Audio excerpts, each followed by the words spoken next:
మీరు ఎప్పుడైనా ఏదైనా సాంగ్ విన్నప్పుడు సాంగ్లో అన్ని క్వశ్చన్ మార్క్స్ అనిపించాయి? అది నా 6th క్లాస్ నుంచి చదివేటప్పుడు నేను ప్రేమ మూవీ రిలీజ్ అయిన 10 yearsకి విన్నాను. ప్రేమించే ప్రేమవా సాంగ్. అందులో అన్ని క్వశ్చన్స్, అది ట్యూనే కాదు, నాకు లిరిక్స్ కూడా మెస్మరైజింగ్ అనిపించాయి.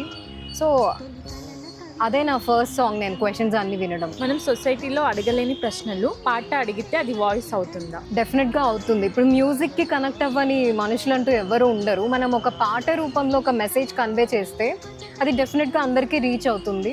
మీరు చూస్ చేసుకున్న సాంగ్ నుంచి ఒక 2 lines. కలలైపోయేను నా ప్రేమలో, అలలై పొంగెను నా కన్నులు, మదికే అతిథిగా రానేలను, సెలవైనా అడగకపోనేలను, ఎదురు చూపుకు నిదరేది ఊగెను సురే కన్నీరై, మనసు అడిగిన మనిషెక్కడోనా పిలుపే అందని దూరాలలో. ఒక మంచి మార్పు ఒక చిన్న ప్రశ్నతో మొదలవుతుంది. నేను పాడబోయే పాట ఈ ప్రశ్నించే గీతాల థీమ్లో సఖీ చిత్రం నుంచి కలలైపోయేను నా ప్రేమలు. Don't miss to watch Paaduta Theeyaga every Monday and Tuesday at 9:30 PM only on